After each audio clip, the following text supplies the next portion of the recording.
Forget frequently asked questions. Common sense, common knowledge, or Google. How about advice from a real genius? 95% of people in any profession are good enough to be qualified and licensed. 5% go above and beyond. They become very good at what they do, but only 0.1% are real geniuses. Richard Jacobs has made it his life's mission to find them for you. He hunts down and interviews geniuses in every field: sleep science, cancer, stem cells, ketogenic diets, and more. Here come the geniuses. This is the Finding Genius Podcast with Richard Jacobs. Hello, this is Richard Jacobs with the Finding Genius Podcast series. I have Ying-Hui Fu. She's a professor of neurology at UCSF at the Weill Institute for Neurosciences. We're going to be talking about circadian rhythms, sleep behaviors, and what's happening genetically when people sleep, looks like. So, Ying-Hui, thanks for coming. Sure, you're welcome. Thanks for letting me be on part of your podcast. It's my honor. Speaking as someone who has a very strange circadian rhythm, I'm interested to talk about this. I usually go to bed at like 3 a.m. and get up at 11. I've been doing it for 20 years, and most people are horrified. But, but you feel the best, right? That's your best schedule, right? Close to it, yeah. Maybe like 2 to 10. So yes.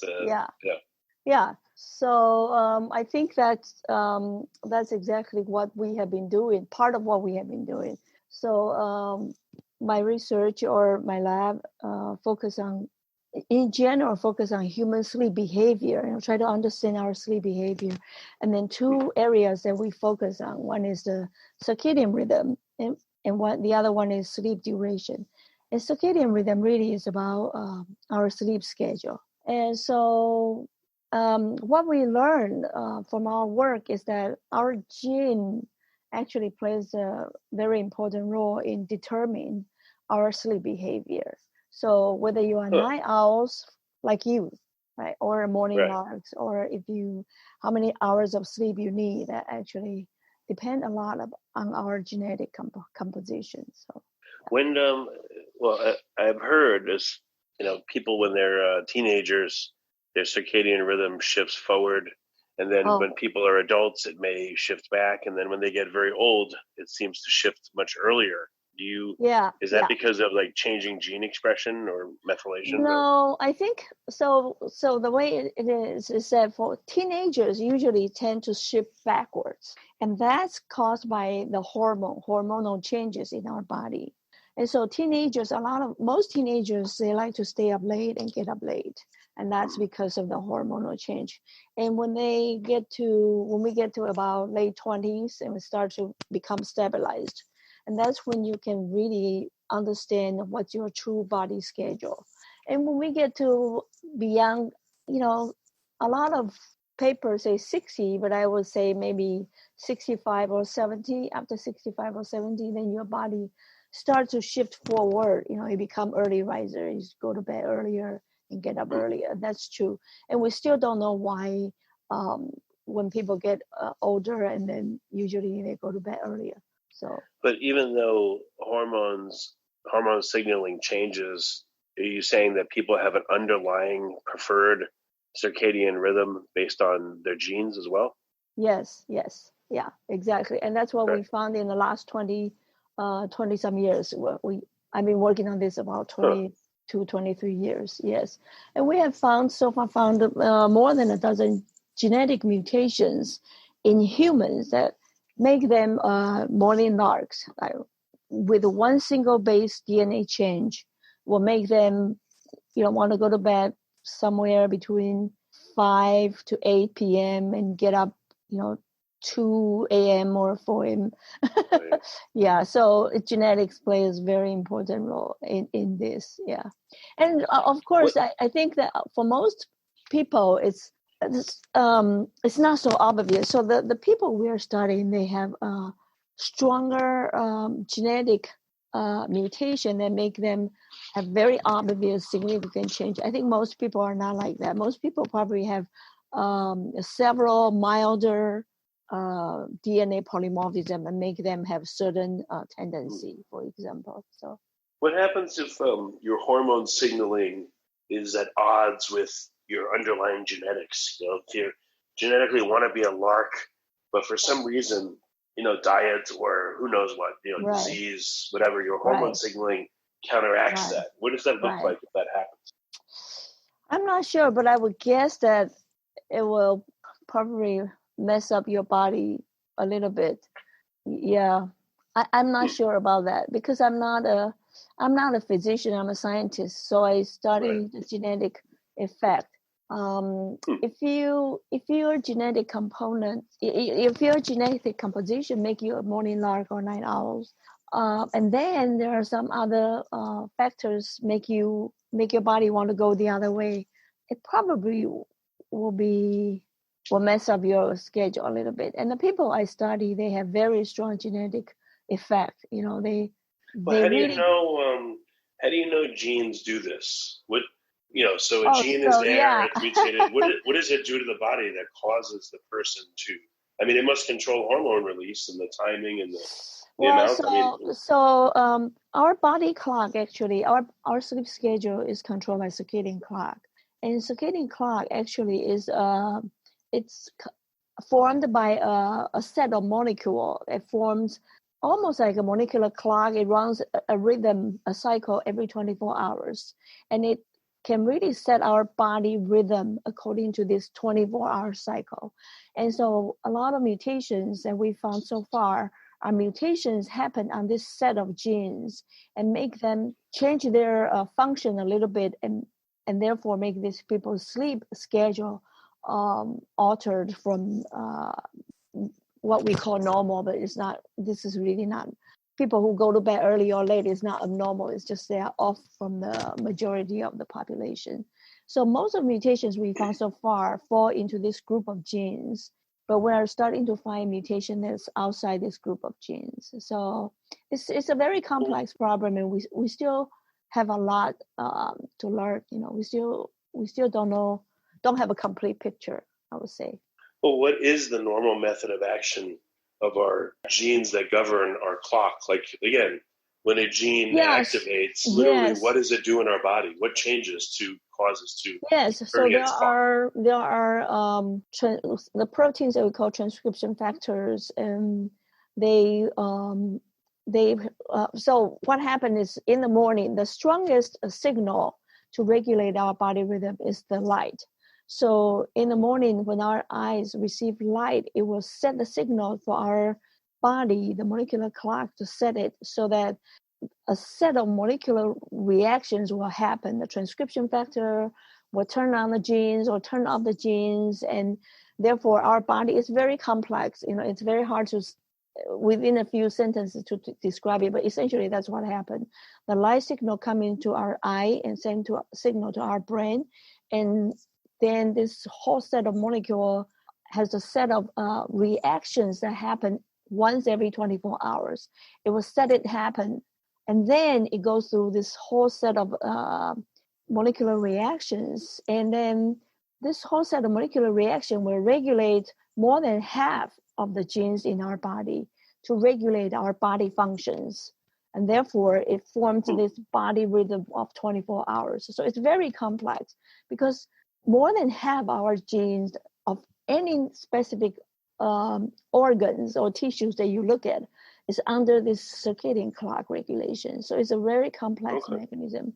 And so when we sleep, our liver is sleeping in its own way, our pancreas in its own way. Yeah, every organ has its own rhythm. And then, so if, I'm not a Chinese medicine doctor, but I know just enough to say that in the Chinese medicine, there are this clock, and every hour, every 2 hours, or every few hours, there is a special function, like liver function is the best in certain hour, and it's at the rest at certain hours. So, but where I come from is different. So about 22, 23 years ago, I had an opportunity to work on finding mutations or genetic alterations for a specific family about their extreme morning lark behavior.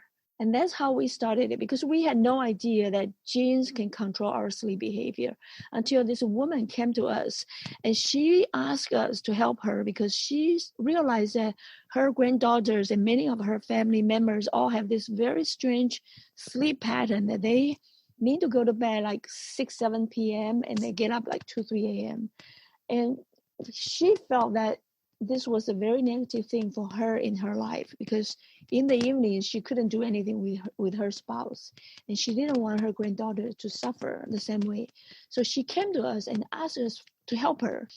And so we realized, by looking at her family, we realized that this looks like some genetic factor that regulating in her family. So we went and looked for mutation in her family and found the mutation and reported in 2001. So this was way back in 2001. And that's really the very first time we realized that our gene can regulate our sleep behavior in such an obvious, strong way. And of course, after 2001, we had many, many mutations. But what's even more interesting was that over the years, and we were looking for people, looking for mutations for people who are morning larks or night owls. And the 2001 publication from this family was a big hit on all kinds of newspapers and TV shows. And so a lot of people came to us and wanted to participate in our study. So we started to look for the mutations in a lot of these people. And somewhere around 2005, we found a mutation among this whole bunch of people participating in our study. And when we found the mutation, we went back to look at this family, and we realized that these people are not morning larks. They're not the typical morning larks, because they go to bed the same time with most people, but they get up much earlier than most people. In other words, they are natural short sleepers. They just don't need as many hours as most people. And so we published the paper in 2009. And again, it became a very big hit on all the newspaper and TV shows. And again, we found, we had this huge number of people came to us to participate in our study. So since the 2009 paper, we have published 2 more genes recently. And we have a few more genes that we are working on it, and hopefully we can publish pretty soon. So okay, well, question here. So what would be the role of someone either being a night owl or a lark?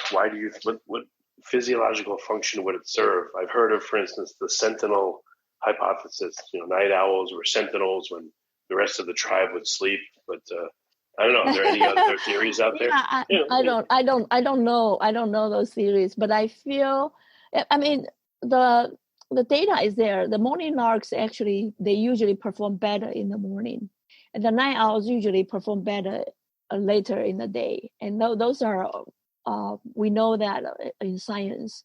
But other than that, I don't know anything about how they come from. It's possible.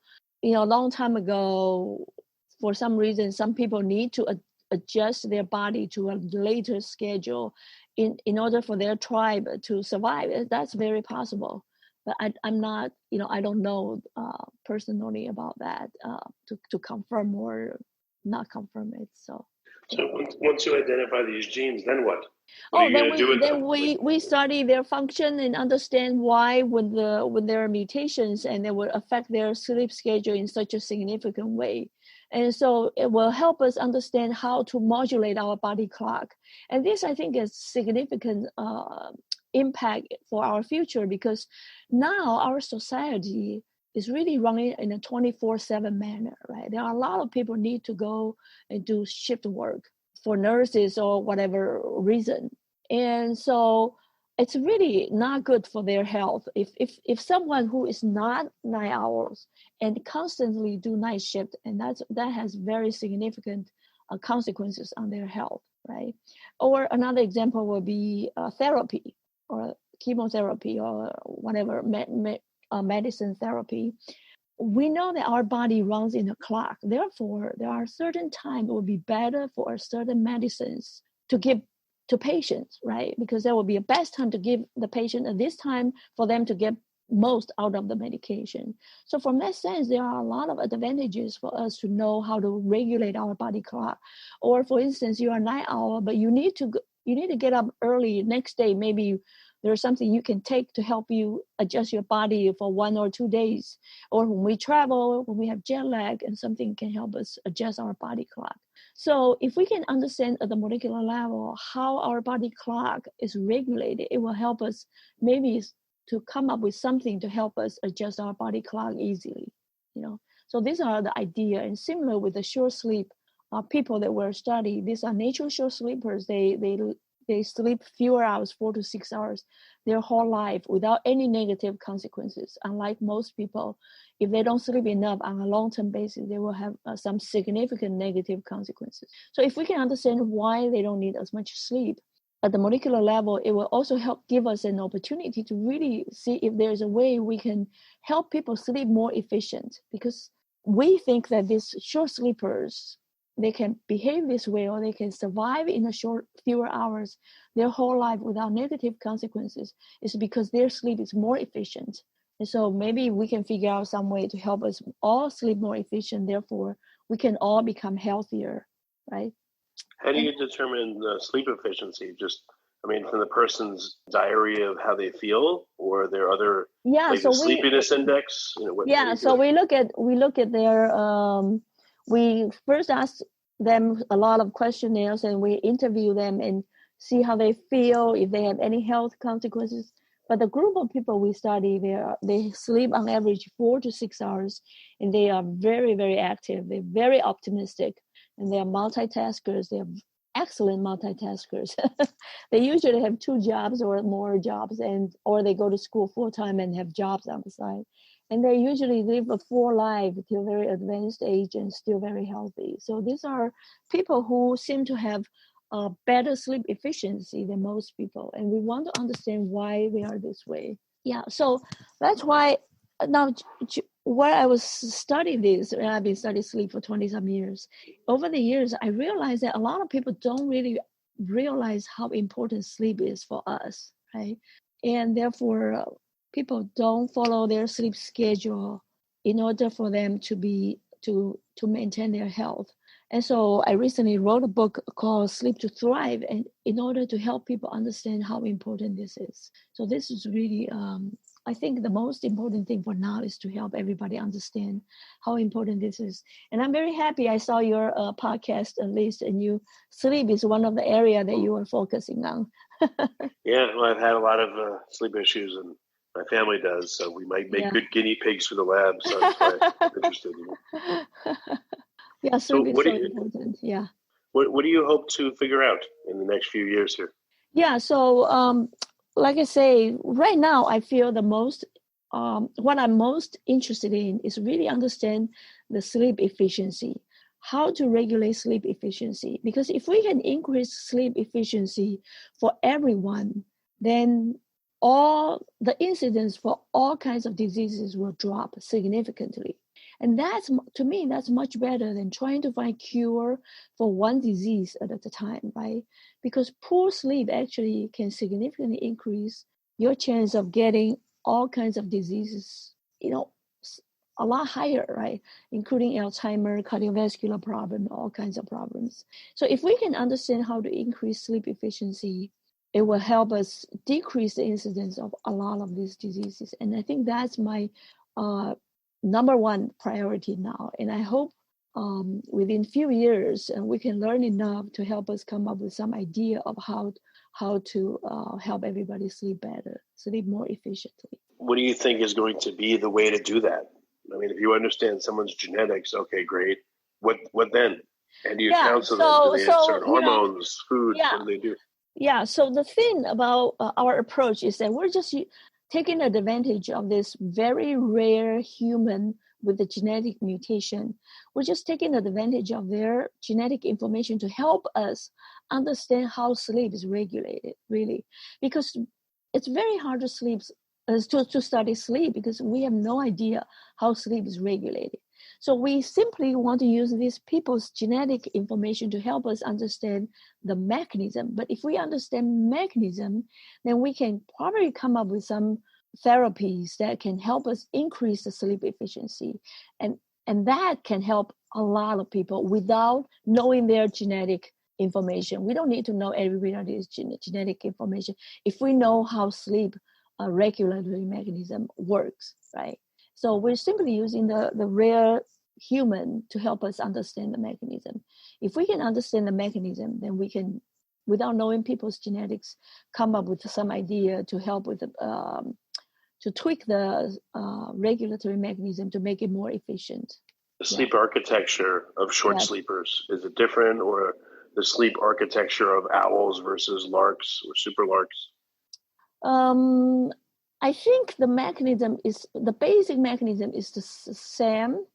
Short sleeper versus normal sleeper is the same, but somehow, somewhere along the pathway, something make them more efficient. Now, night owls and morning larks, they are the circadian clock, their body clock. I think part of them is because their body clock is a little bit off for some of them. And the other group of people, which we are starting to find, is that their entrainment mechanism is a little bit off from most people, because to determine our sleep schedule is not just our circadian clock. It also, our body clock is entrained by light every day. And the signal in the clock itself, the master clock itself, needs to send out through different signal pathway in order to regulate our entire body physiology. So if you can think of a pathway, in the middle of the pathway is the molecular clock, master clock, and there is a signal coming from outside going into the middle of the master clock, and also signal coming out of the master clock to all of our peripheral tissues to regulate our body rhythms or our physiology. And you can see that anything goes off in this input pathway or output pathway can also affect our body rhythm, our sleep schedule. So it's quite complex, actually. Ying-Hui, what's the best way for people to find out more about your work? So I have this book. It's coming out called Sleep to Thrive, and the paper copy is in Amazon, and I'm having trouble to get the guy that helped me do this to finish electronic copy. But they can search my name. They can find me very easily. Search my name, and I am at UCSF, University of California, San Francisco, and they can find me that way. Or if they search my name, I've done a TED Talk, so they can find me quite easily. And I think the main goal is really help everybody understand how important sleep is for their health. And not just the physical health, also their emotional health, their mood, because we know that if we don't sleep well, we get up, we're crabby. If we sleep well, we get up, we're happy, right? And another very important part is our cognitive function. So it's really about how health, happiness, and how smart we are, that these are all connected to sleep. So. Well, very good. Well, thank you for coming on the podcast. Yeah, thank you for allowing me to come to your podcast. Thank you. You've been listening to the Finding Genius podcast with Richard Jacobs.